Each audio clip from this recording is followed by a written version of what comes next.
conversation over classroom management. I won't be wasting a lot of time of yours, which is very precious. I would like to hear a lot about classroom management today from you. Thank you very much, madam. Thank you, Dr. Abhishek. It's an honor to be here today to talk about and to speak about a very interesting topic that is called classroom management. So let me share my screen and we begin. And as I told you, when we talk about classroom management is not one formula that you can apply and you will become a successful teacher. Classroom management comes from your heart. Each one of you sitting here in this Zoom room today is a teacher, and a teacher works with head, heart, hand. And I also add one more dimension, that is feet, because a teacher cannot be static at one place. A teacher needs to be dynamic, and that is what we are. So let's move ahead. What is classroom management and why is it so important? So when we talk about classroom management, you might have seen the classroom setting has changed to a different setting now. You can see traditional classroom, you can see online classroom. The pandemic has taught us that when we talk about teachers, they do not leave any stone unturned to ensure that the learning is going to their child. And how does learning go to their child? With whatever mode they got. I mean, when last year everyone started with disaster-driven digitalization, whatever mode they got, whether it was WhatsApp class or it was Zoom class or it was Google Meet or it was Microsoft Team, teachers did not give up. They learned. They unlearned them. They unlearned whatever they had learned. They had to unlearn, they had to relearn, and they learned again. Why? Only for their students, only to make their classrooms engaging, their classroom interesting, and to bring those dry screens alive, because the power of bringing the dry screen alive is there in the hands of teacher. So first of all, congratulations to each one of you who is sitting here, and I express my deepest gratitude because you are the one who is preparing the next generation right here in your classroom. So what is classroom management? I think some of you will be able to see these graphics and think the same. You know, this happens again and again. You keep on telling students, if you have a question, raise your hand. And so many times you repeat the instructions. And then as the teacher in you sometimes says, how many times do I have to ask you to sit down? And how many times I repeat the same thing? I just told the same thing to your classmate. These are some regular, normal things we have seen happens in our classroom because children are children. And we as teacher, or maybe our teachers, have shown this kind of behavior many a times. So let's start with a lighter note and let's go to something which is more intense. Now, if we go by the definition, what is classroom management? Basically, it refers to the wide variety of skills and techniques. Skills that teacher possess, techniques the teacher keeps on evolving and learning. You as a teachers have learned so many techniques now, and those are learned so that the teacher can use to keep the students, one, organized, because if the class is organized, the teaching learning happens in much harmonious way. The class needs to be orderly, focused, attentive, on task, and academically productive during a class. So we need a class to be organized, orderly, focused, attentive, and on task. And when we are able to do that, we know we are going to have academically productive class, because that is what we look for at the end of the academic year. What do parents look for? They look for the academic growth of the child, but at the same time, teacher is not focused only on the academic growth. Teacher keeps on enhancing her or his own skills and student skills also. So what is important for a teacher is academics and beyond academic. That is, students SQ, EQ, AQ also need to be harnessed when we are talking about IQ, that is more academic oriented. Now, what are the main ingredients that I start with when I talk about classroom management, and why do we need classroom management? When we manage a class well, when we are prepared for a class well, these are the few steps that comes to our mind first. It's effective discipline. If your classroom is a disciplined classroom, teaching learning happens in the most productive manner. So it needs to be effective discipline. Then it's being prepared for a class. You as a person can manage your class if you are prepared for the class. So are you prepared for your class before you enter your class? Do you ask yourself?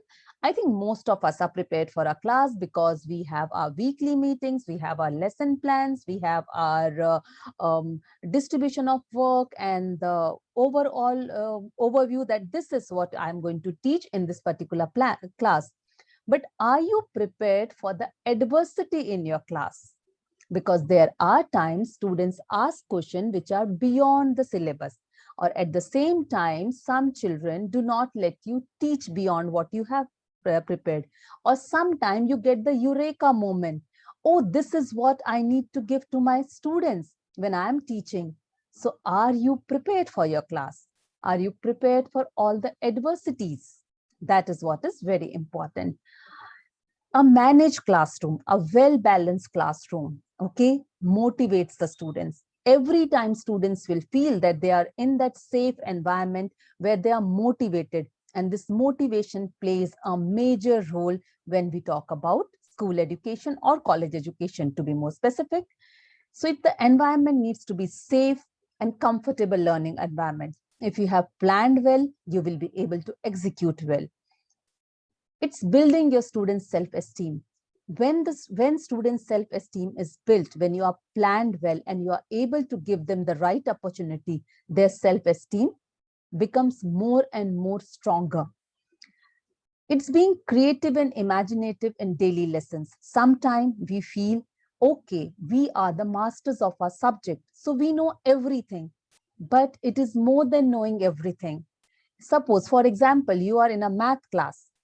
Can you teach math with history amalgamated? Can we say that, okay, Taj Mahal and Qutub Minar or any of the monument we talk about pyramid, they are not just history, they are the live examples of mathematics. How can you make such big monument if your math and science is not proper? You need to know about the angles, you need to know about the height, you need to know about the weather condition, you need to know about the stone that is used to make this monument, these monuments. So it is very, very important that your daily classrooms needs to be imaginative and they need to be creative beyond your imagination. So what we need to do is we as educator need to churn ourselves and bring out that creativity and imagination out, which I think we have kept it somewhere at the last compartment of our brain that, okay, this is not needed right now. But that is what makes you an exceptional teacher. And that is what makes your classroom an exceptional classroom. And again, as I told in the beginning, this strategy is different for everyone. Each one of you will come with your own strategy. We can give you some guidelines which are generic for everyone, but each one of you have your own strategy and you can then make your class more effective. So moving ahead. Why do we need classroom management? I think it's from ages we are talking about classroom management. When we do our B.Ed, when we do our M.Ed, when we do our PG diploma in education management, everywhere we speak about classroom management. Why is it so important to manage classroom? Why? I mean, why can't we just tell a teacher, okay, you go. This is your class. You manage the way you have to manage. Why it is needed? Because once you follow certain set of guidelines, you know what are the teaching styles to be implemented. You know what are the personality type that are there in your class. Some students might be auditory learners, some students might be kinesthetic learners, some students might be very introvert, some students might be very extrovert, some students like to be just around you, some students are just attention seeker. You understand the personality of each and every child. Then comes attitude. Now, whose attitude? Attitude of you as a teacher, as well as attitude of your students. Are you able to judge the attitude of your students? And why do you have to do this when I'm talking about teaching style, personality, attitude? Why you should know it? When you know it, then towards the end of your knowledge of everything about your students, your classroom becomes the ideal classroom, and you become the leader of the classroom, not just the one who has managed the classroom, but the one who's leading the classroom. You need to know about student population. That I think it's very easy. We all know the number of students that are in our class.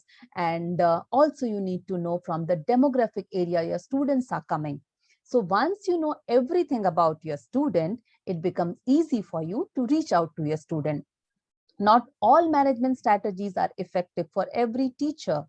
Try different strategies to see if they work for you. As I told you in the beginning only, there is no one size fits all approach for classroom management or for you as a teacher. It's your strategy, it's your class, your student, your attitude, your personality, your teaching style, matching with your students' population, matching with your students' demographic area, matching with your students' expectations from you is what makes you a better teacher, and that is what makes your class a better class. Now, why is classroom management so important? It is important because satisfaction and enjoyment in teaching are dependent upon leading student to cooperate. How many times have you seen your students cooperating with you? Most of the time, if suppose during these online classes, if the teacher is time and again telling, mute yourself, mute yourself, mute yourself, and the class is still noisy. So let's go back to traditional classroom wherein teacher is telling, I want pin drop silence. Nobody will speak. Quiet. How many times students cooperate? Do they cooperate with you? If they cooperate with you, then you can say your class is well managed. Classroom management issues are of the highest concern for beginners teacher. That is what we say from ages, that if you are a new teacher, if you are going to the classroom for the first time, students might not listen to you and this might become a major concern. But if the teacher is empowered enough, if the teacher's teaching methodology, her attitude towards her class, her personality to deal with the IQ, AQ, SQ, EQ are strong enough, she can make her first class as the ground rule. She can lay the ground rule during her first class, and the entire managing of a class becomes much easier. So cooperation of students is must if you want satisfaction and enjoyment when you are teaching. When do you get enjoyment when you're teaching? When your students answer everything, when your student understand everything, and when your student asks curious questions, questions that make you think, oh, wow, this is something which is very interesting. So that is when you get satisfaction, that is when you get enjoyment. And when when your students come and tell you, I love the lesson you taught, and the way you taught, I can now go and research on many things. That is when you get the satisfaction and enjoyment. Now, some principles of successful classroom management, which are very important. We used to initially tell that we have to control students' behavior. We have to see that students are well-mannered. But now, with this new scenario, the terminologies have changed. We need to deal with disruptive behavior, but also manage to minimize off-task, non-disruptive behavior. Now, what is off-task behavior? Off-task behavior is when a child, if the children are sitting with mobile in the class, they are messaging to each other. If the child is showing inappropriate body language, if the child is sitting and the child is yawning, if the child is not paying heed because the child is not on task, what the teacher is telling the child to do. These disruptive behavior needs to be minimized as early as possible to manage the classroom. Teach students to manage their own behavior. This is something I think we talk time and again as teacher. Children should know how to manage the behavior. That is why we as teachers say this is acceptable and right behavior. This is not acceptable and wrong behavior. As a teacher, as the fundamental rule for classroom management, do not ever accept the unaccepted behavior. These ground rules needs to be clear since from the beginning. Students learn to be on task and engaged in the learning activity you have planned for them. Do you see that you have planned an activity and all the students are engaged? Imagine a class wherein you had planned a wonderful activity and you enter the class, you give the activity, and each and every group is engrossed doing that. Your planning is then successful. It is very easy for students to stay off task than on task. This responsibility depends upon you as a teacher, because your planning is good, your implement is going to be good. So planning plays a major role. Do not enter your class when you are not planned. Plan, because this generation is much smarter than us. See, they are digital natives. We are still digital migrants. We are still learning. They know, okay, this is the clue. If I do this, it will irritate the teacher. So sometimes students try to do that. You as a teacher needs to be smarter than them. You need to plan out your activities, your strategies in such a manner that the disruptive element of the class can be eliminated. Techniques for better classroom management.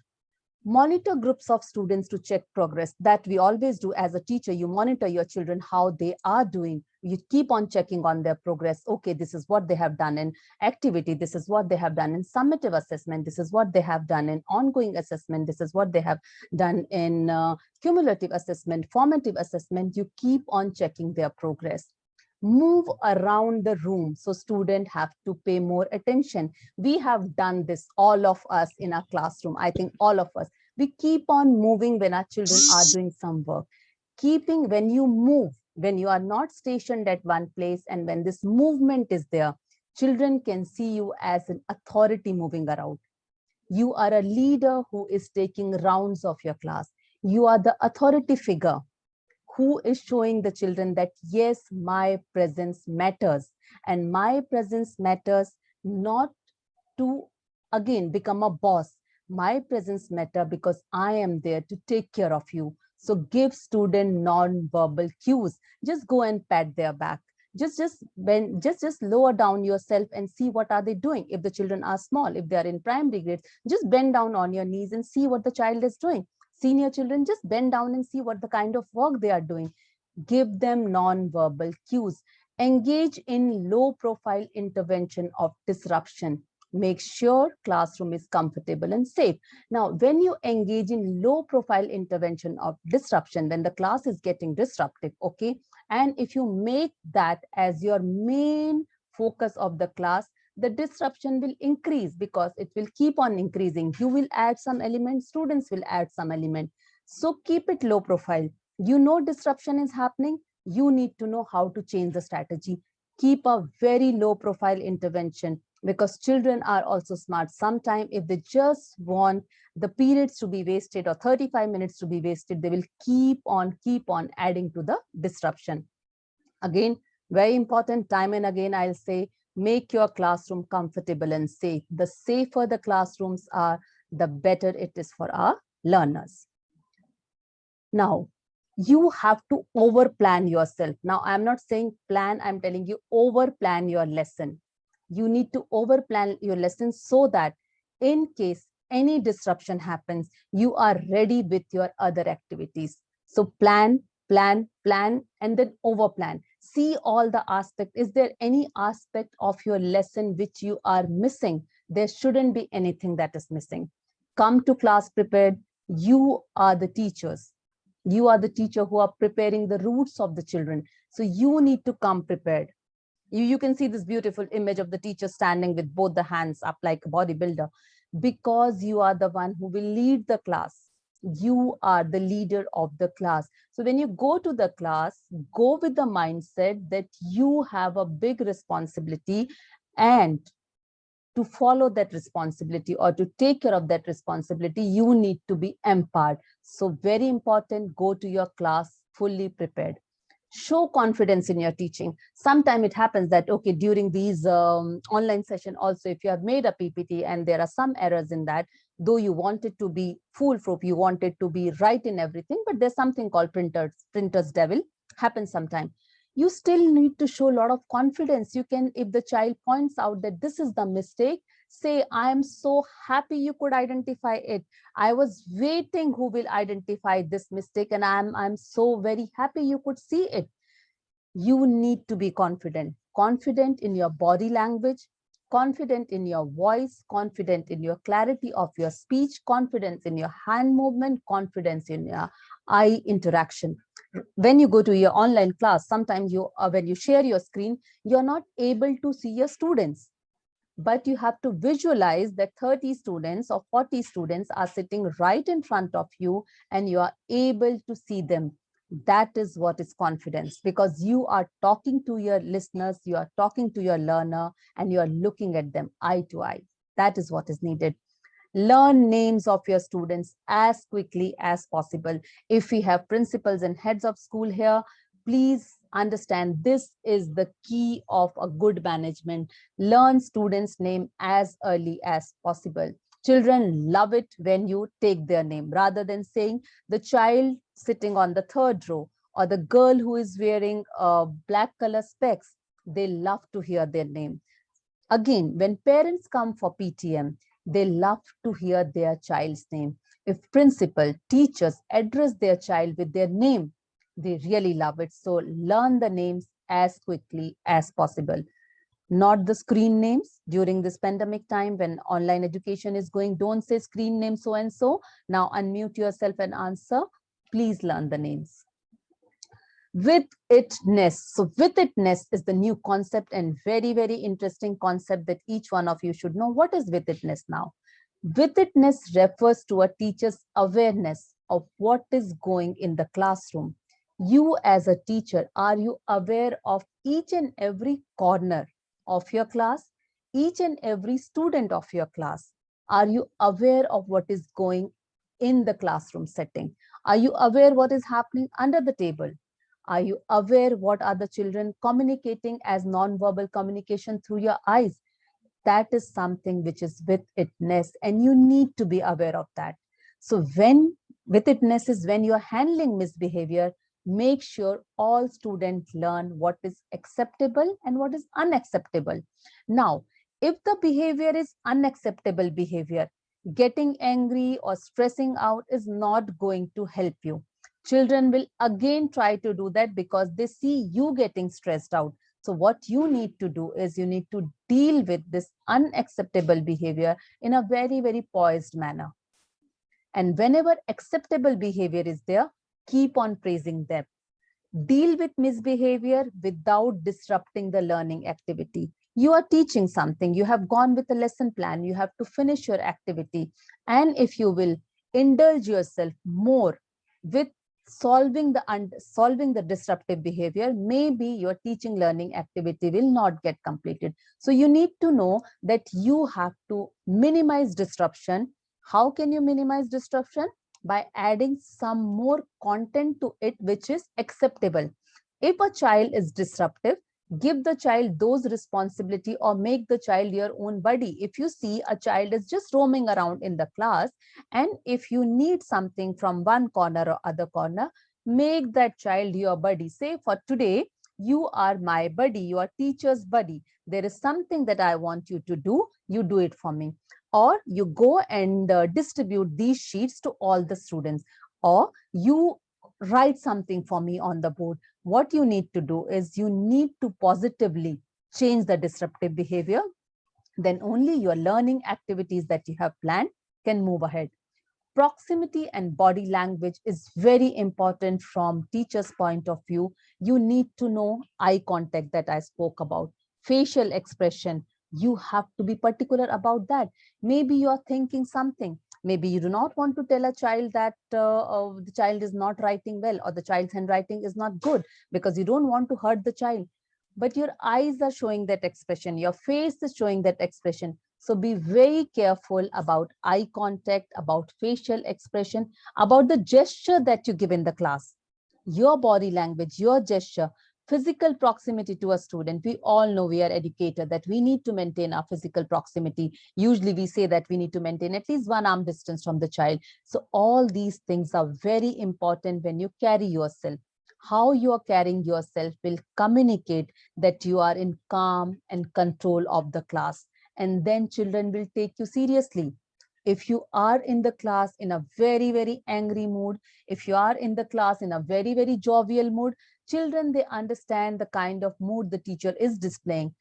Display the emotions or the body language or the eye contact, which shows that this teacher is very calm and the entire control of the class is in your hand. Then only students will take you seriously. Feel free to roam around. It is your class. This is your, I mean, if you imagine that you are the king of the jungle and this entire class is your jungle and you can roam freely wherever you want, do that thing.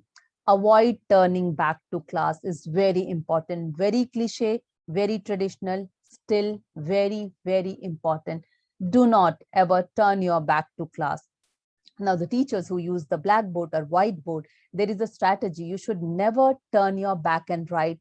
Instead, divide the board into two and first write on one side of the board and then on the other side of board. So when you do that, you actually do not turn completely, but you are turned half so that you can write also on the board. At the same time, your eyes are towards your students, because it is, as a teacher, as a child who is there to learn and sitting in the class, it's a kind of disrespect turning towards the class. And also, the moment you turn, you know, children are children. They are going to then display some disruptive behavior. So it is better that we are well planned. We know we have a board, we know we have to write, we know we have a class today where we have to give the notes. Plan yourself and then go accordingly. Very important, cooperation through communication. Your students need to cooperate with you. Now, simple, if you can see toward the side, there is give me 5 rule. Now, when you enter the class and if you have made something like give me 5 rules, which we very often follow in our school, you can say the moment I say 5, 5 means you start with 1 eye on the speaker. So the moment I say 1, everybody need to look at me. When I say 2, that is mouth is quiet. Now I want my class to be quiet and ready for the session.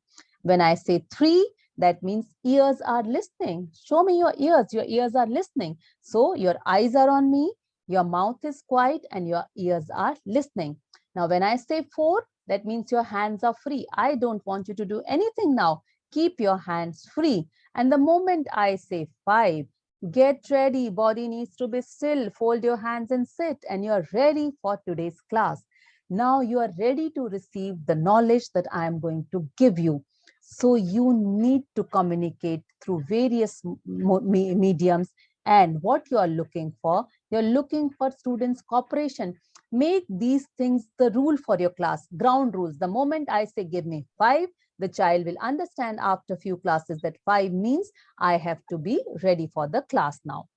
Verbalize description of behavior and never value judgment about individual. Now, suppose you have a behavior that the child has displayed. May I request everyone to be on mute mode, please? May I request everyone to be on mute mode? Okay, done the needful. Now, verbalize description of behavior and never value judgment about an individual. Now, suppose a particular child has done something very good, verbalize and tell about his behavior. If the child has done something bad, you verbalize that also, describe the behavior, but never become judgmental just because the child was not right at one particular time. Never value judge an individual only because the child has behaved well or misbehaved at one particular time. Don't show those kind of judgments, not good. Verbalize feelings but remain in control. Sometimes we become so happy with our children and we keep on telling them, oh wow, you have done so well, this is so good, and we just verbalize our feelings which are beyond our control. No, we need to know how to control our feeling, because if you are verbalizing your feeling for one individual, that is one child, maybe at the same time you are not seeing there are other children whom you have neglected. So remain in control. Do not use sarcasm. Don't ever do that. Children are children, whether they are in primary grades, secondary grades, higher secondary grades, or in college. Please do not use sarcasm. Would you like if somebody will use sarcasm for you? Sometimes teachers do that. And sarcasm really hurt a child's self-esteem, a child's learning progress, and sometimes children go into their own shell if we use sarcasm. So please do not use it. Please do not label children. Don't say you are good, you are good, you are good. Even if you label a child that the child is good, the child is good. If any day a child does something bad, the child psychologically and emotionally cannot take that phase because the child has the pressure of being good. So do not place labels, neither good nor bad. Be in control. Do not get students hooked to praise. We do that very often. We get our students hooked to praise. So they do one small thing, we praise them. They do other small thing, we praise them. And then the entire behavior mechanism becomes the way that the child only and only looks for praise. And the child does anything and everything to get that praise. Today we are able to give them the praise. Today you as a teacher is able to praise that particular child. What about if the child goes to some other school? What about if the child goes to some other class and the child is not getting this kind of praise? Then how is the child going to perform? So please praise them, but never hook them on praise. That is when we go wrong from right. Speak only to people when they are ready to listen. And that is why I gave you that give me five rule. So make your class ready to receive information, ready to receive knowledge. Then whatever you will speak, whatever you want to, the knowledge that you want to transmit from you yourself to the students will be meaningful if the learners are ready to listen to you. So make your class ready to listen to you. Classrooms rules for conduct, very, very important. We need to have our classrooms rules, and I think each one of you have your own classroom rules. The best is, I always say, whenever you go to your class for the first time, make the rules with the students. Tell students, okay, this is our class. This is the first day of the class. Tell me what kind of rules should be there. Let them come out with their own rules, because you as a teacher know what are going to be the rules. And then when you present the rules of conduct, say, I have made these rules based on whatever suggestions you have given to me. Formalize statement that provides student with general guidelines for the types of behavior. Give them formal statement that, okay, these types of behaviors are accepted, these types of behaviors are completely prohibited. Students need to know. You cannot wait for something to happen and then tell, oh, I informed you this, but you did not. So make rules. A few rules are easier to remember than many. Don't make 101 rules to maintain your class or 101 rules for classroom management. No. Simple, meaningful, mindful rules which can be implemented, which can be remembered by the student, and which can be followed by both students as well as teachers. Each rule in a small set of rules is more important than each rule in a large set of rules. Sometimes we make a paragraph for the rule. Don't do that. Small, crisp, implementable rule is what is needed. So have rules which are more effective. You know, the rule for grade 1 might differ from the rule for grade 5. Grade 5 rule might differ from the rule that is there for board class, and whatever are the rules for board class might differ from the rules that we make for college students. So be very mindful when we are making the rules for our classroom control and our classroom management. Necessary classroom rules of conduct, that is very important. Maximize on-task behavior and minimize off-task behavior, especially the disruptive one. Now, why do we have to maximize on-task behavior? Because at the end of the year, we have to finish the portion. We have to make our children exam ready. We have to make our children ready to go to another grade. And we have to see that the learning milestones are achieved. For that, it is very important that our children are on task. So on-task behavior needs to be appreciated, needs to be praised, and children need to learn that this is what we have to do in school. And we have to minimize off-task behavior, wherein children are not listening, they are disruptive, they want to just waste the time, they want to waste their fellow students' time, teachers' time, and they are just off task. So what we have to do, we have to now maintain a balance, wherein while maintaining a balance, then you have to see your balance is going down when it comes to minimizing off task, and it is going up when you are maximizing the on task behavior. Secure and safety and comfort of the learning environment.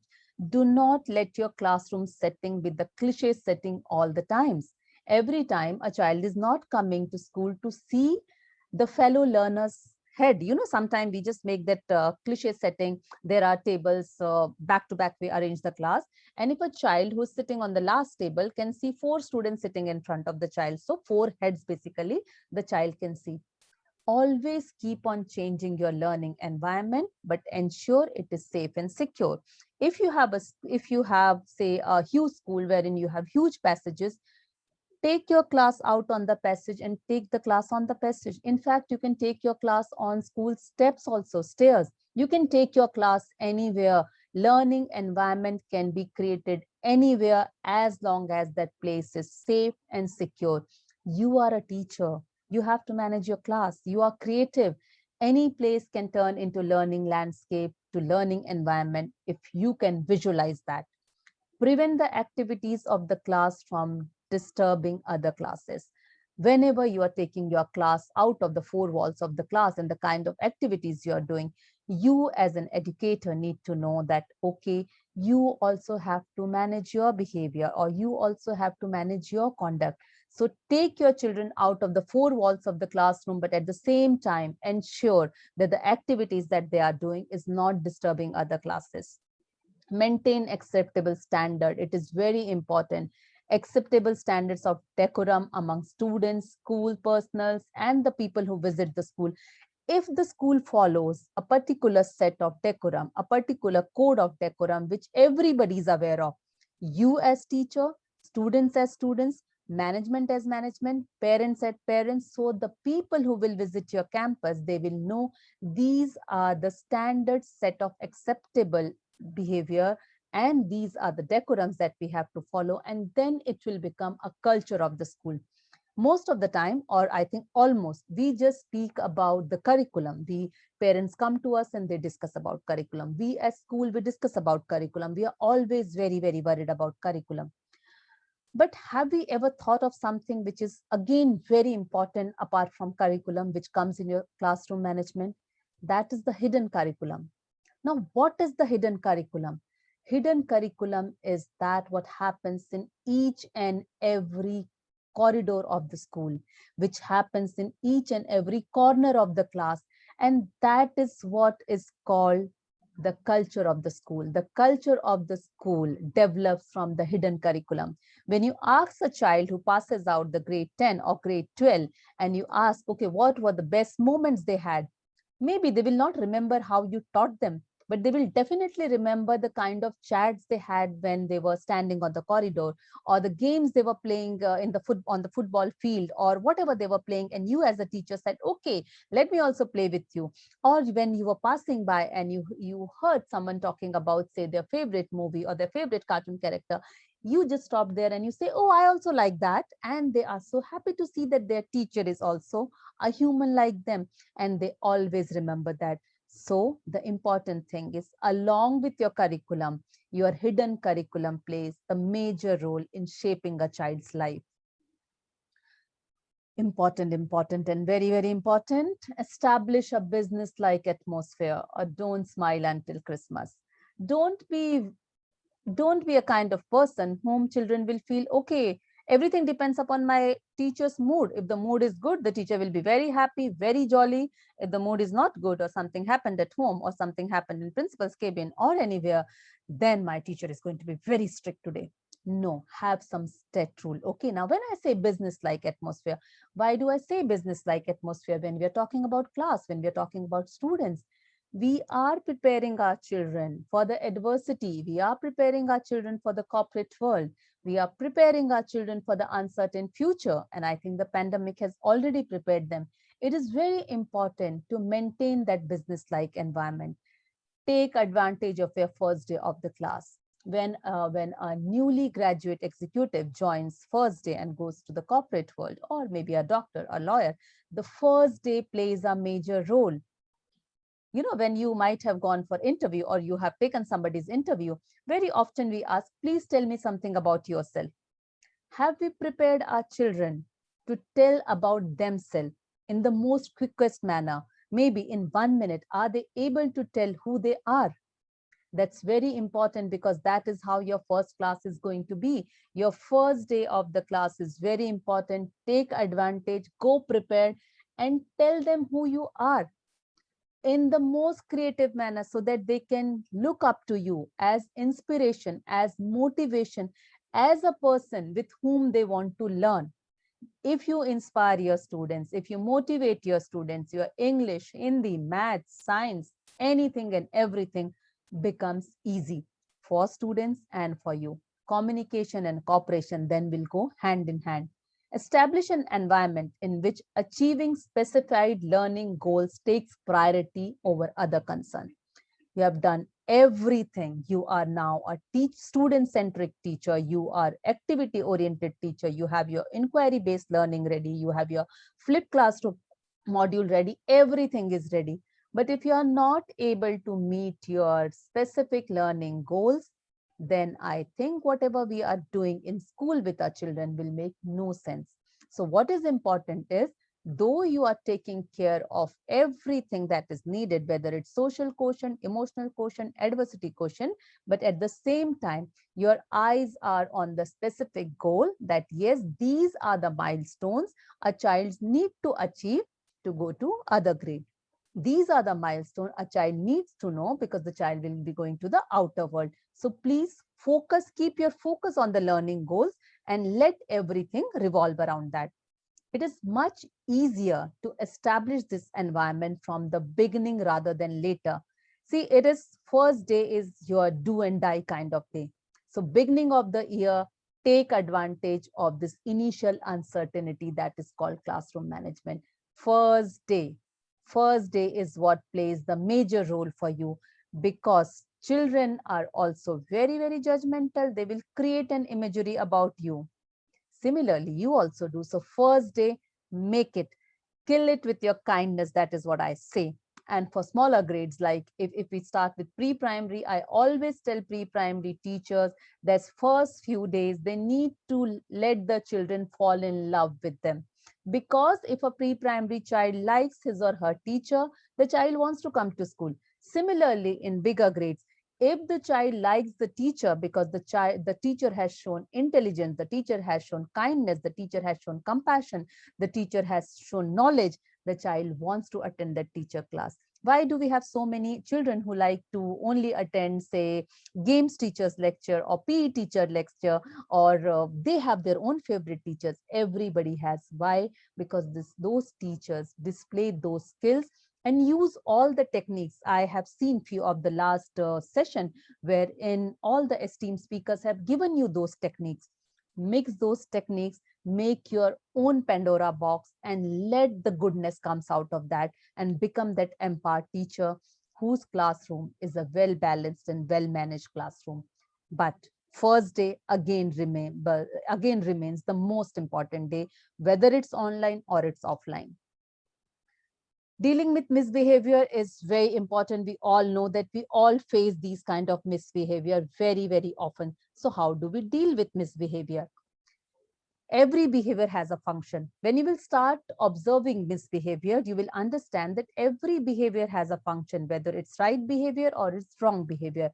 But when we talk about disruptive behavior in classroom, basically, you will see that there are four major parameters when we talk about four primary reasons for this disruptive behavior. One is power, which is seen in higher grades. Revenge happens right from the primary. Attention happens from the pre-primary. Want to be left alone. There are many children who are introvert, many children who have their own difficulties to come out of. They just want to be left alone. Disinterest or feeling of inadequacy. Remember, power, revenge, attention, want to be alone is something that we need to be very careful about, because our children need us. Understand where are the triggers for that. And once you understand the triggers, then you will be able to manage that disruptive behavior. Now, functions of behavior, many misbehaviors exhibited by students are response to a behavior exhibited by the teacher. Sometime maybe as a teacher, if you have told a child in front of the parent that your child does not know anything, You know, a small tender mind takes it very seriously that I do not know anything. Or maybe when you have scolded the child in front of all his or her classmates, and these children are sensitive individuals, they have their own identity. They are not from the generation what we were. This generation is very empowered generation. So that is why each one of us as teachers or educators need to know about generational disparity. Every generation is different, so we need to cater to every generation in the different manner. So if you have done something to the child, maybe that was not your intention, you as a teacher wanted a corrective measure, but maybe the child has taken it that way and the child is displaying the same kind of behavior. And maybe it's not you as a teacher. The parents have displayed that kind of behavior. The neighbors have displayed that kind of behavior. So be very particular about that. At the same time, do not tolerate undesirable behavior, because if you will tolerate undesirable behavior for the first time, the child will feel that this is acceptable behavior. You cannot tolerate it first time and second time you say that this is unacceptable. No, the ground rules need to be very strong for that. Understanding why a person exhibits a behavior is no reason to tolerate it. You understood that the child is suffering from some dilemma, some trauma. That is why the child has behaved in a particular manner. Counselor told you about that, but still, wrong here remains wrong. The child needs to understand that whatever is the background story, still this behavior is not accepted and not acceptable. Understanding the functions of a behavior will help in knowing how to deal with that behavior. Now, when you as a teacher, when you feel that, okay, the child is showing disruptive behavior again and again, you take help of, say, counselor also, you try to understand the child's psychology. Once you do that, you will then be able to come up with a strategy to minimize that behavior. You need to go to the root cause why the child is behaving in a particular manner. And to all the empowered educators, trust me, when we really try to find out about children, why they are behaving in this particular manner, we always come to know that there is a story behind that. And if we start treating from there, then definitely we can minimize that behavior. You need to be there for your students as a counselor, as a teacher, as a friend, as a motivator, as a guide, as a facilitator. I mean, you need to be ready to ask, what can I do to help you? If there is a problem, this seems to be a problem for the teacher. I mean, if you see these cartoons or these strips, you will be able to then relate. One person misbehaving, punishing everyone. Is it really good?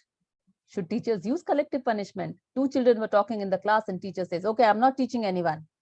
Okay, all of you are punished today.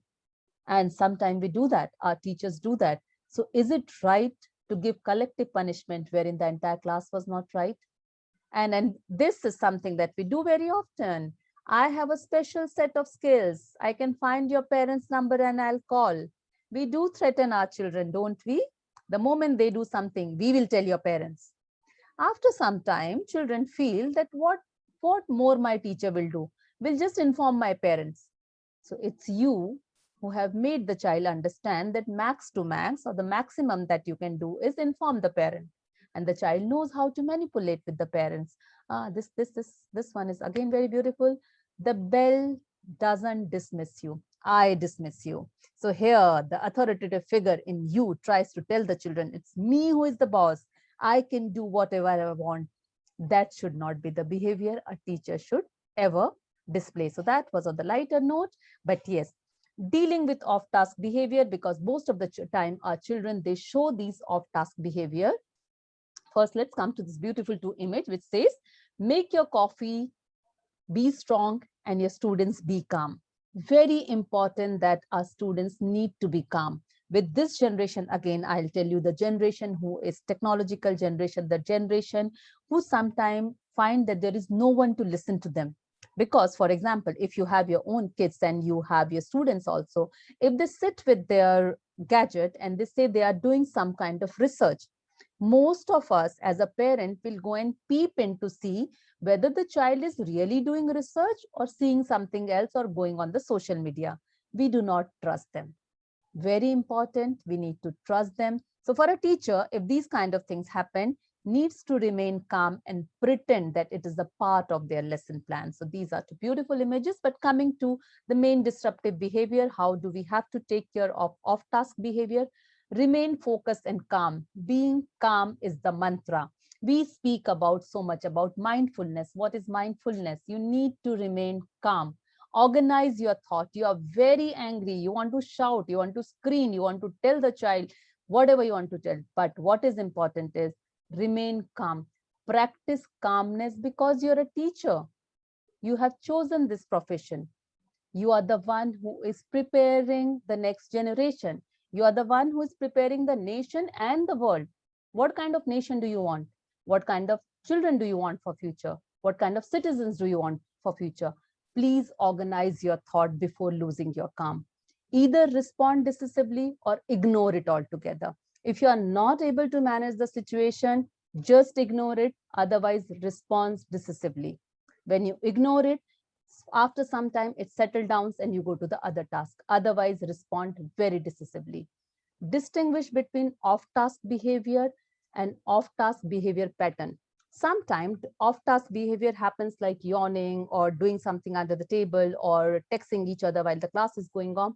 If it's happening sometime and the child is just doing it, fine, you know what is the remedy.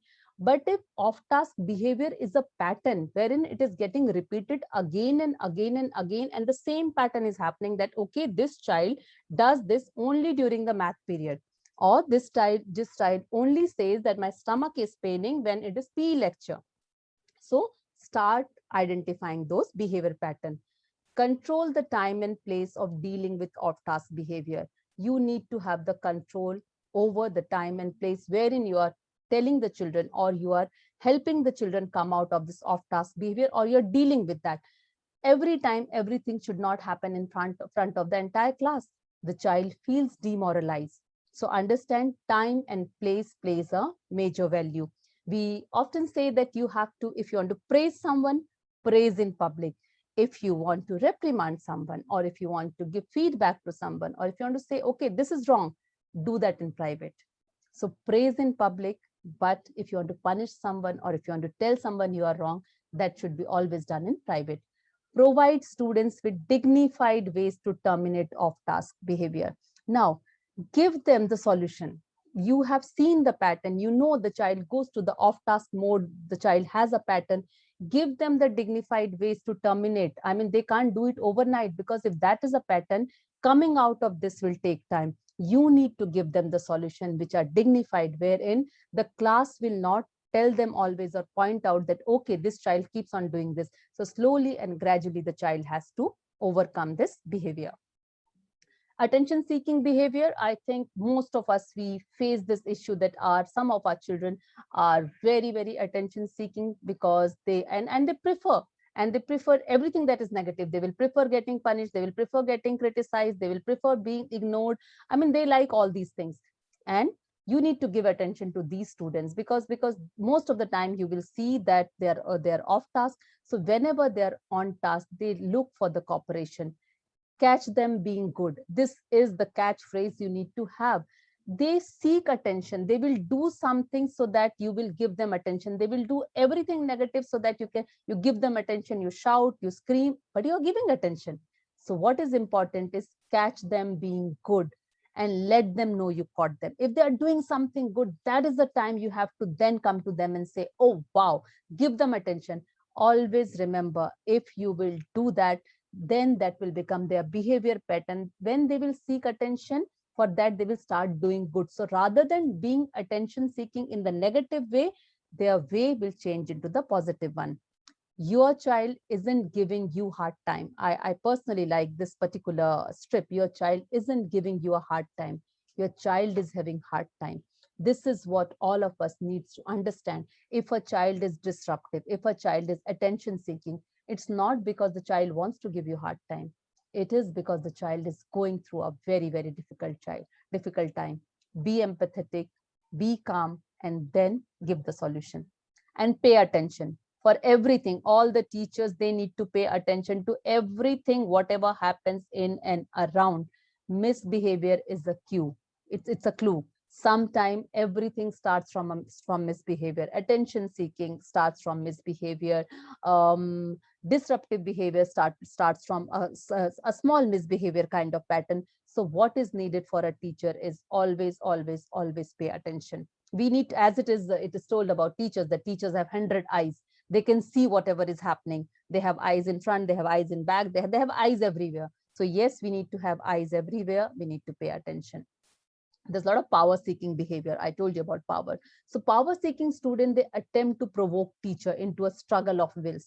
They do that. You might have seen in senior classes, most of the students, they try to provoke teacher, and they know, okay, this is what I will tell, and the teacher will get angry, or the teacher will be provoked, and this struggle goes on. So in most of the cases, teachers should direct attention to other students rather than what is happening. You need to, okay, these particular children are going to do that. Okay, ignore. So teachers, be like, I can't wait till it's quiet. I have got all the day. No, you can't wait. There are children who are going to show this kind of behavior. You as a teacher need to go ahead. You as a teacher need to move ahead, because you have other plans also too. So just divert your attention towards other and keep going. You are the teacher.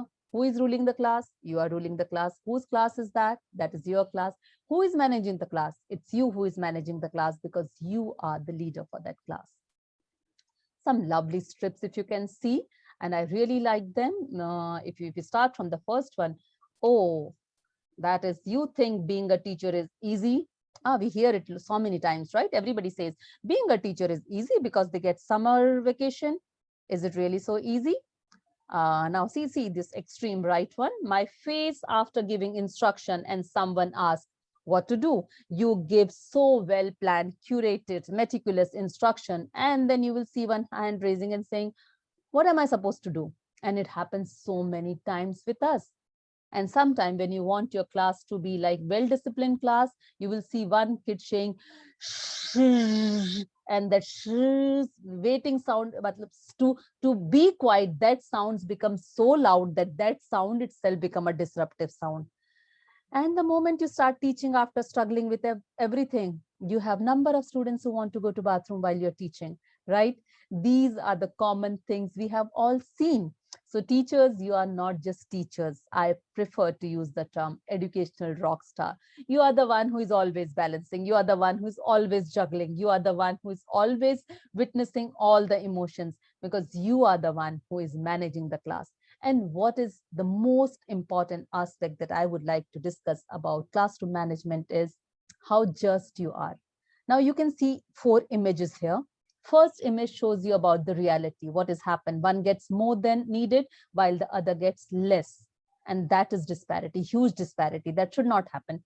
Then we talk about equality. Everybody gets the same support, but maybe there are someone else who needs better support. Now, if you see the second picture, the assumption is that everyone benefits from the same support.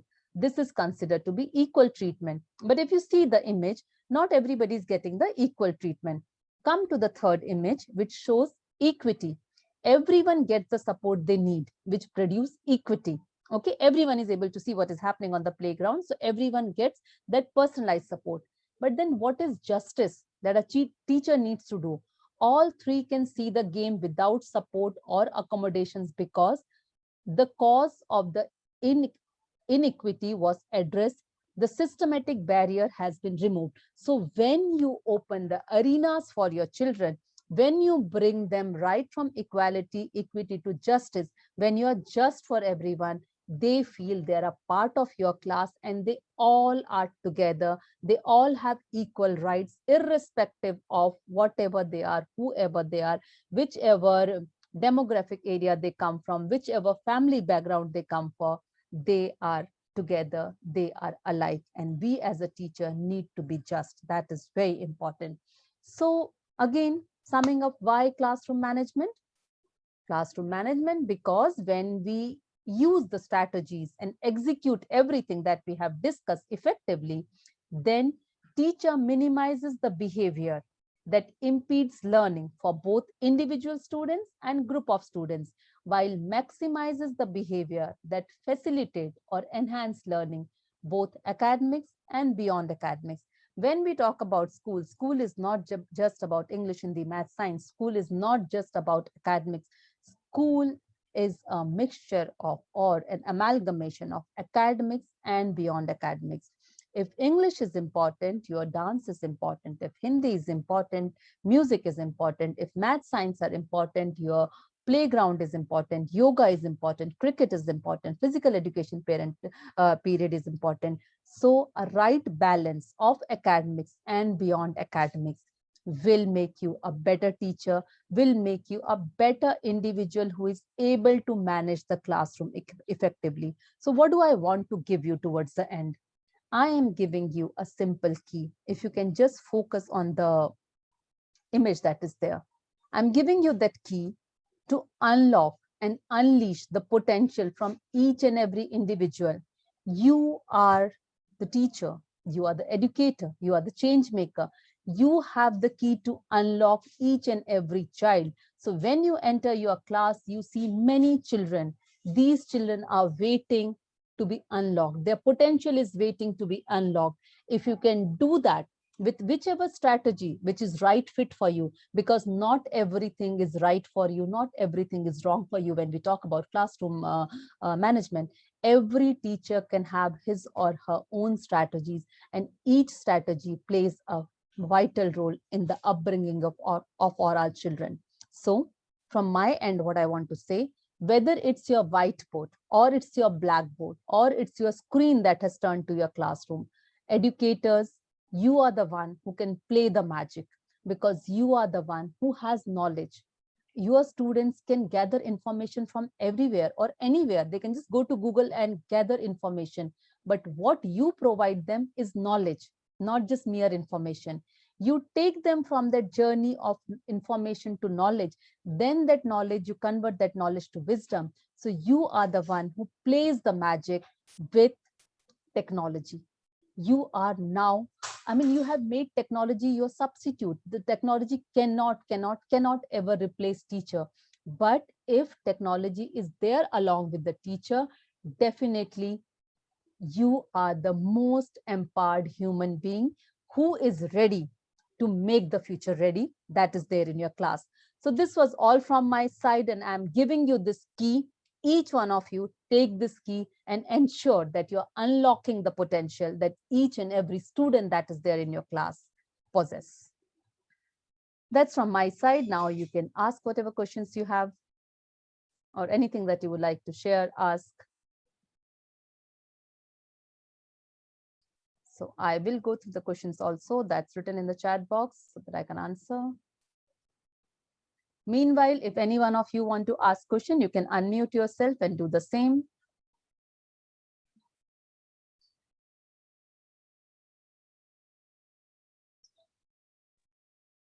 Okay, there is very interesting question. Is power, revenge, or altimeter part of learning in these days, like in the area of social media? What will be the role for managing it? As an educator, I think we have a major role to play when it comes to social media also, because these days your power and revenge is shown on social media also. When you upload something on social media, you show the power by saying that, oh, I have got so many likes and so many comments. Those things have also become a power symbol now. Understand there is a darker side of internet. That darker side of internet needs to be shown to our children. Our children need to know what is the darkest net that they are going to get trapped into. Never let them get trapped into that. Tell them the real stories which are happening. Show them the real proof, because at times we do not discuss these things, or we'll just go, we will discuss, but we will not tell them these stories. Trust me, each and every story, when you go to net and you find out the stories about how people were bullied, how people were, I mean, how the most heinous crimes have happened only because of social media. You need to show it to your children. And be very particular, those who are school leaders and teachers, though as principal, I never follow my children on Instagram. That is my principles. But then there are few children whom I see that they are very active, and sometimes few strangers are writing some comments which are very derogatory. I keep an eye on them, and then I talk to their parents. Please be very careful. Our children are very vulnerable. We need to take care of them because they're a different generation. And from last 1 year, being confined to their homes, they are now, I mean, depending upon social media for appreciation, for motivation, for everything, for power, for everything, they are looking up to social media. So it's our responsibility that we need to jump in to be there for them. Yes, any question if anybody was like to ask?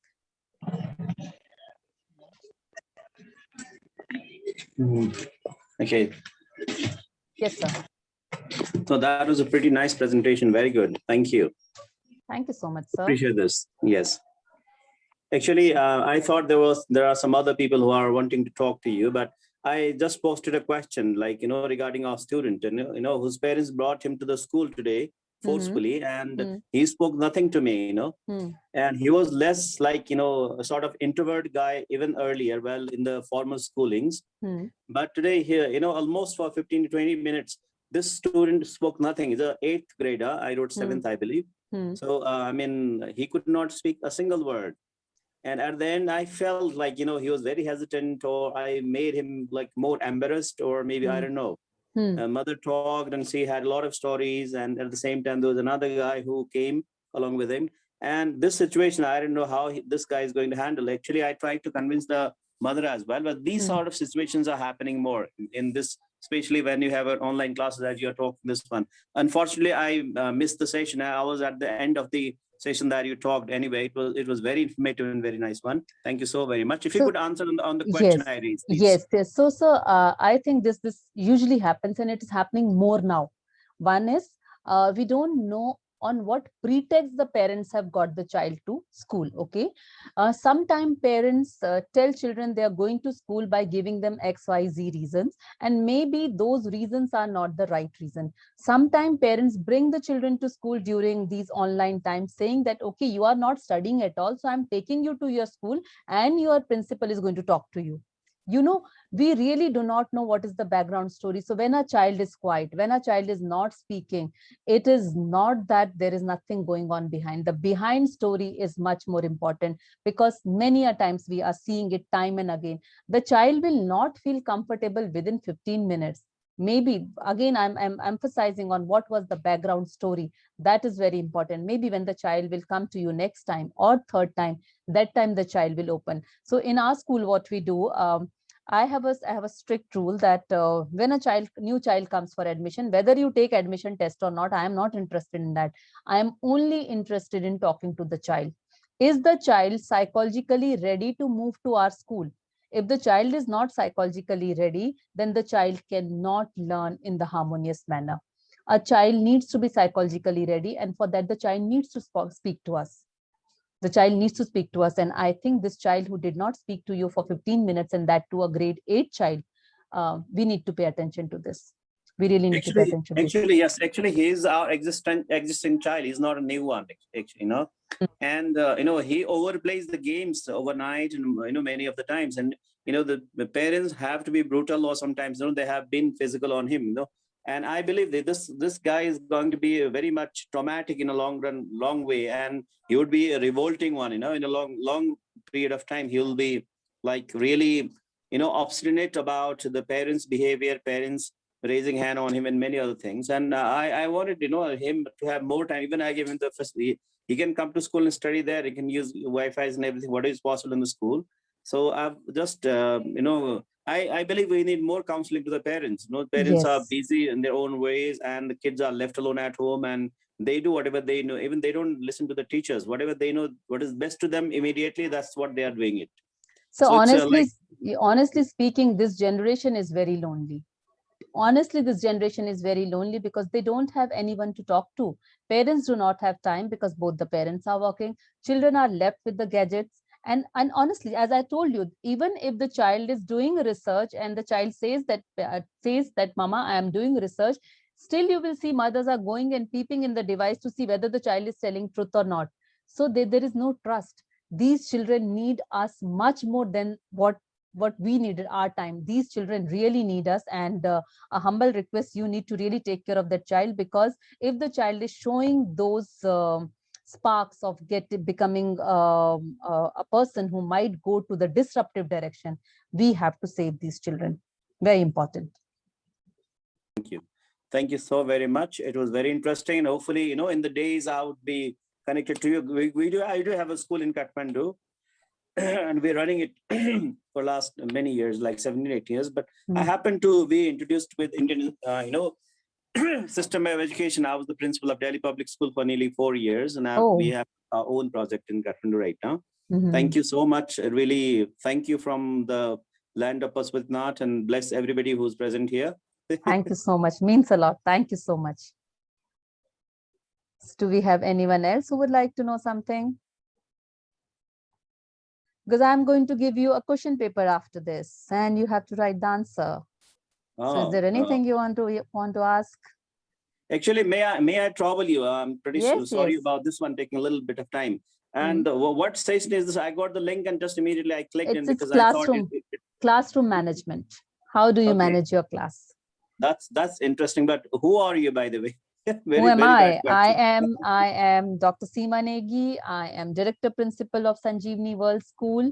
I'm in the field of education from more than 2 decades and associated a lot of social and academic organization. And I'm very thankful to Dr. Abhishek for giving me this opportunity to present the session today. I'm also associated to CWSIR. So that is how I am there. Great. Rest all, go to social media. These days is the best way. Go to social media and you'll find out. I can see one hand raised. Yes, if you can, please unmute. Good evening, ma'am. Good evening. Vidya here. Yeah, Vidya Sagar from Pune. My query: how to attract a student for for the interest in classroom, because they are diverted about other works and they are not participating fully whole class. Even the online class they are not concentrating, and they are interested. They're interested about what do you will ask, what teacher will ask in the test, what is the assessment part is more interested about the student marks, etc. How can we take part in the regular daily every classes? Like, so sir, if you're enjoyable, how to make enjoyable that their students are feeling that burden of the subjects, so much materials, because examination part is also important. Thank you. Okay, so sir, are the students and parents more mark centric, that they are only looking for marks? So when it comes to anything related to exam, they pay attention, but when it comes to regular teaching learning, they are not interested, right? Okay, so what you can do is you can tell your teachers to design the curriculum or design their lessons in such a way that you say, okay, today's class have 10 marks. Now, today, whatever we are doing, I'm going to ask you after this, and let me see how many of you can get these 10 marks. These 10 marks will then be added to your final marks. Have credit system. Credit means every class will have a credit. So how many credit have you achieved? Suppose you have achieved 2 stars today. That means these 2 stars will convert into marks. Though I know they are not going to be converted into marks, but then in your each and every subject, you can have a 10 marks column only for classroom teaching learning, how the child is responding. We have the marks for classwork, homework, right? When we give students marks. So tell the children, because if the children are of the mindset ki it's only exam that is important and we have to study for exam, and if everything is mark centric, then play a game the way they want to play. Make everything mark centric. Then say, okay, now dance class, the one who are dancing, they are getting, if they are dancing the way teacher is telling in the most symmetrical manner, then they are getting these 2 extra credit in math. See, you have to then play with their psychology. It is very important to know about your population, their demographic background, what they are looking for. And sir, this challenge, I think everybody is facing. This is a universal challenge. You have to come out with as many strategies as possible. Sometime if you want to collaborate with some other school and say, okay, today I'm going to send you to some other school Zoom or some other school's online session, see what children are doing. Trust me, the entire world is open for collaboration. Ever if you want that your children need to come to our classes, my classes are open. then they feel, okay, that exchange is taking place. Other children are doing, I am not doing. See, students are in this race, but we don't want this race to go negative. It has to be positive, healthy competition. But give this credit system, it helps. Yes, Mr. Mohammed, I can see your hand raised. Am I audible? Yes, you're audible, but your voice is very feeble. Yes. Sir, can't hear you. That I'm audible. Yes, now you're audible. Okay, thank you so much, ma'am, for nice presentation. It was very informative and also interesting. Actually, we learned a lot of things. Ma'am, actually, I have a question. One is we are going sometime teaching for the student. They have one background, but I'm asking about sometimes we are teaching for those students, they are younger, they are doing like master or bachelor's. Some of the students, when we are giving them tasks, when we are giving them assignment, but by purpose, they are not doing that thing. Suppose that maybe that is relative, so that is like we have a kind of relation with them, so they are not doing that kind of assignment. Even we like push them that they should study, or maybe sometime by purpose they are not studying, I don't know. So maybe it is because of their behaviors or because of their trust. So how can we give them motivation? How can we give them like in the way that in the right track that they should going? So they should not have that expectation that because of this person I know, or because of this person we have relations, so he or she will help me in the class. So because as you mentioned before, as a teachers, we should pay attention for all of the students.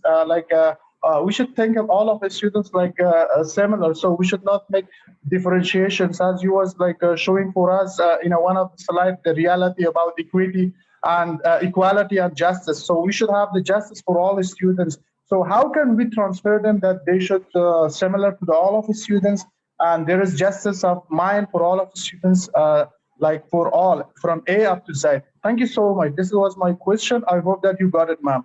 Yes, thank you. And it's a very interesting question, because many of the time it happens that suppose if the child who's studying in whichever grade you said, maybe the postgraduate level or MBA level or college level, they feel that if they're associated with you, you will ignore everything and you will take everything, whatever they are doing, whether they are submitting or they are not submitting. At times, there is something which is very important, that is ignore. At times we have to ignore them. We have to ignore, maybe they are relative to us, maybe we are good family friends, but we have to ignore them because we need to bring justice.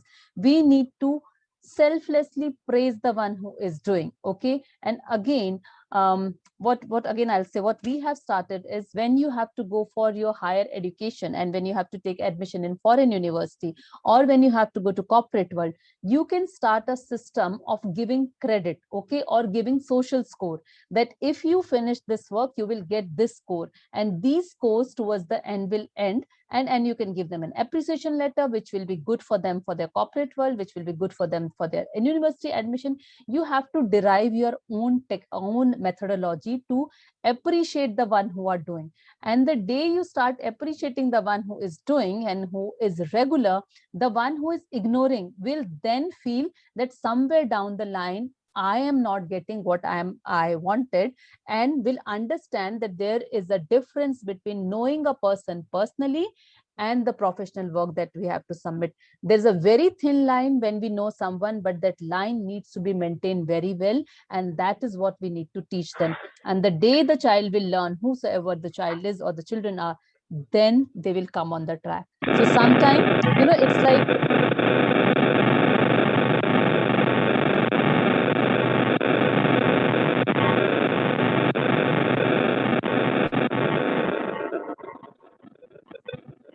so if you can mute yourself.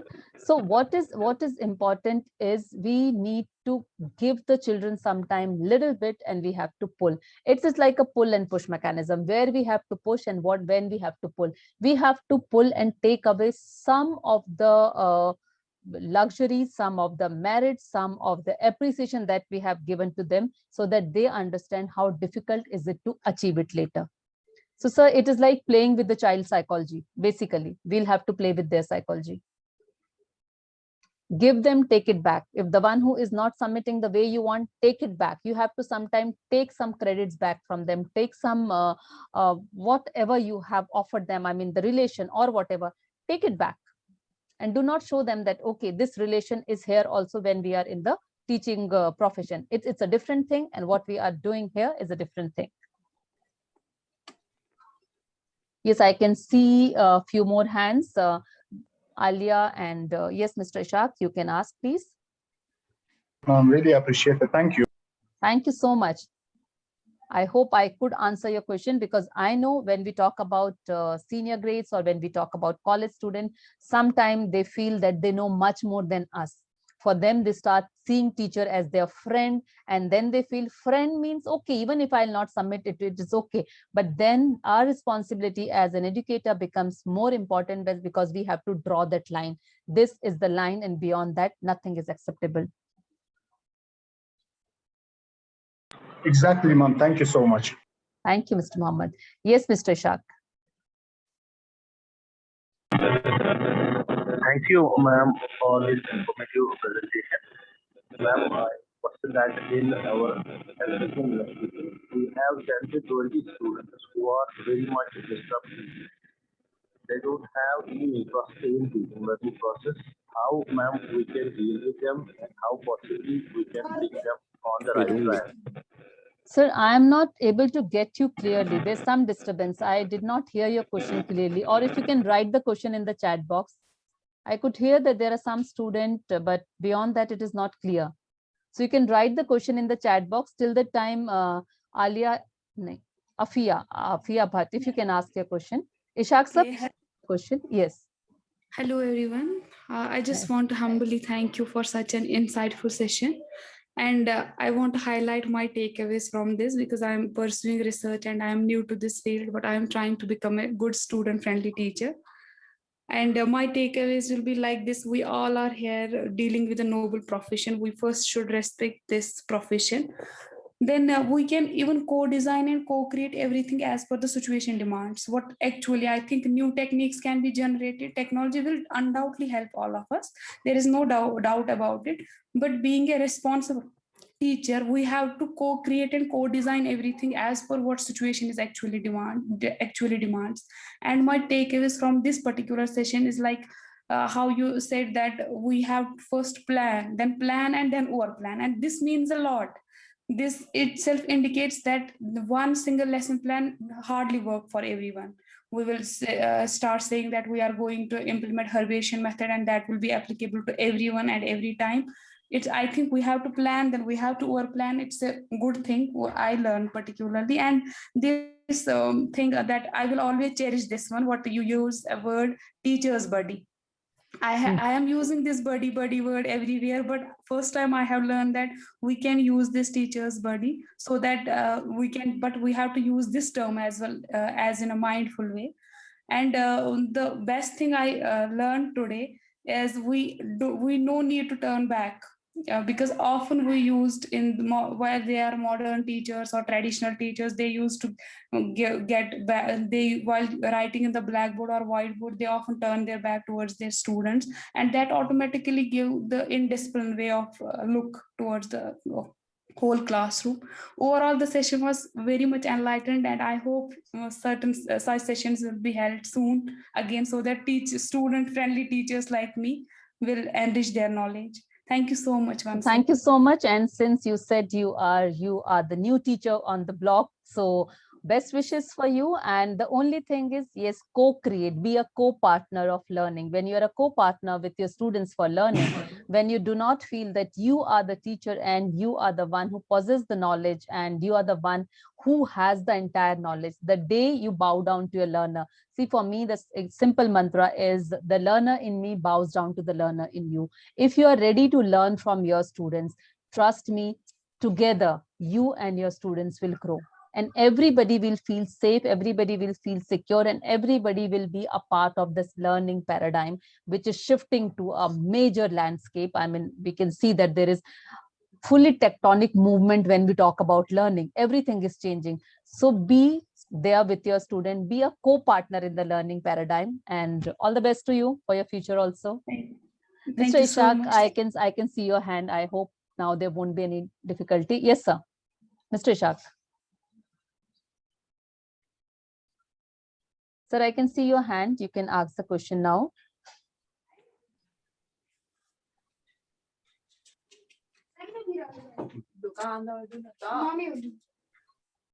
Anyone else who would like to? Ishaq sir, I can see your hand raised. You can ask the question.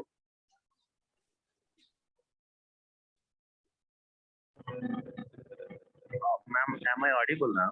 Yes, you are audible. Some disturbance is there. I'll try to understand the question. Thanks, ma'am, for this informative presentation. Ma'am, I have a question that in our educational, we have 10 to 20 students who are disruptive in nature. Mm-hmm. They don't have any interest in teaching.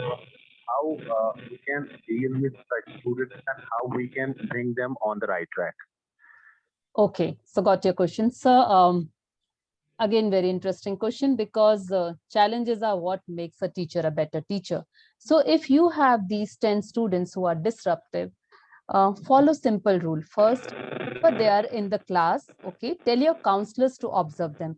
Counselor observation is very important. If these children are disruptive and you know they are disruptive, let the counselors observe them. Second steps, before, 1 second, I'll have to mute you. So before telling anything to the students, meet their parent. Try to find out what is the story behind their disruption. Why are they disruptive? What are the needs which are not met? Are they being traumatized at home? Or are they suffering with something that we are not aware of, and they are just doing it just to get the attention?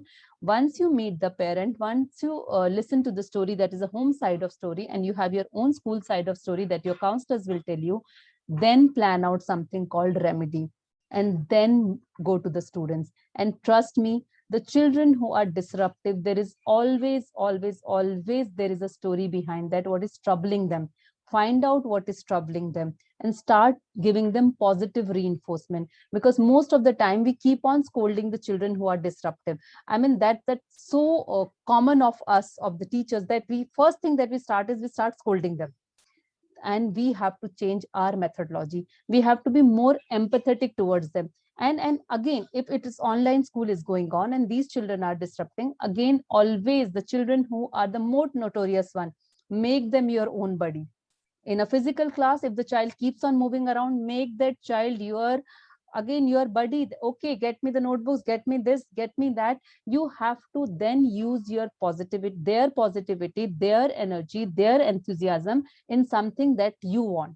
Sir, but here, if they are showing this behavior pattern from a long time, please involve your counselor, and please know from the parents also what is there that is bothering them. It's very important. And then you will be able to find out your solution. Otherwise, anytime you want to reach me out for the solution, I will definitely be there, and also my counselors. Because children are our common interest. Wherever they are, whosoever schools they are studying in, children are children, and all of us need to take care of them. That's a great perspective. Very well said. Thank you, sir. Thank you. Thank you, ma'am. Thank you very much. I saw one more hand raised.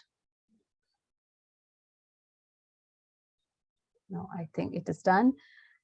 So if there is no other question, we can wind up the session. And the key that I want to give you is something which is very special, very precious.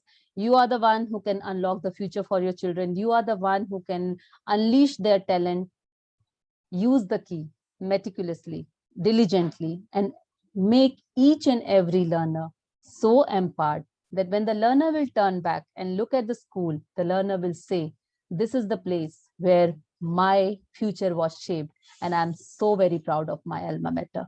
That's very important. So thank you so much. Thank you for being such a patient audience. You were Thank good. you so much, Dr. you so much. Seema. It was such a lovely presentation. So without much ado, I would like to invite Dr. Shruti Marwa, General Secretary of Charles Walter Society for Innovation and Research, Manager at State Research Centre, Chandigarh, to deliver the vote of thanks. Thank you. A very good evening to all of you once again. I'm Dr. Shruti, and I feel privileged to deliver a vote of thanks on behalf of CWSIR. To start with, I would say that CWSIR is a great augmented platform where all of us get together, learn, de-learn, and grow. I'm sure all of us would agree that research and innovation is the aspect of life which is most needed today. CWSIR has a great mission and vision of empowerment of research and innovation by providing conducive environment to all the learners to adapt and conduct research in a conducive way. I would like to thank Dr. Smita Tiwari, founder of the organization, who has given us such a great platform where all of us can meet and come on the same page.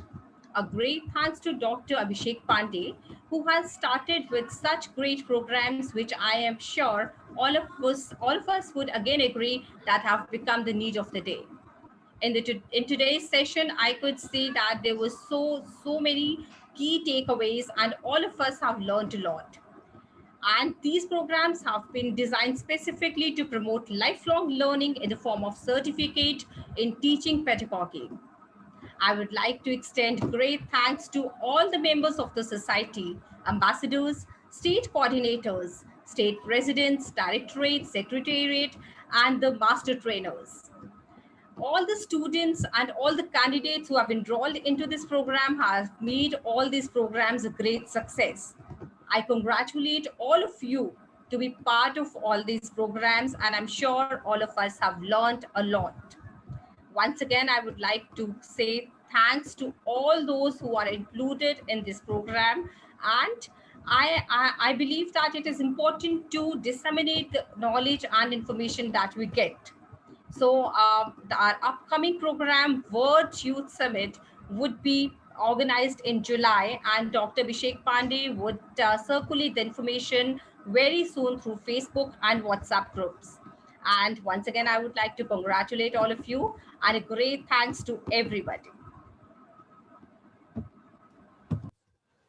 So thank you, everyone. And thank you, Dr. Abhishek, for such a wonderful opportunity and bringing the best brains and best minds from across the world together. Thank you for such a lovely platform. Thank you, Dr. Shruti.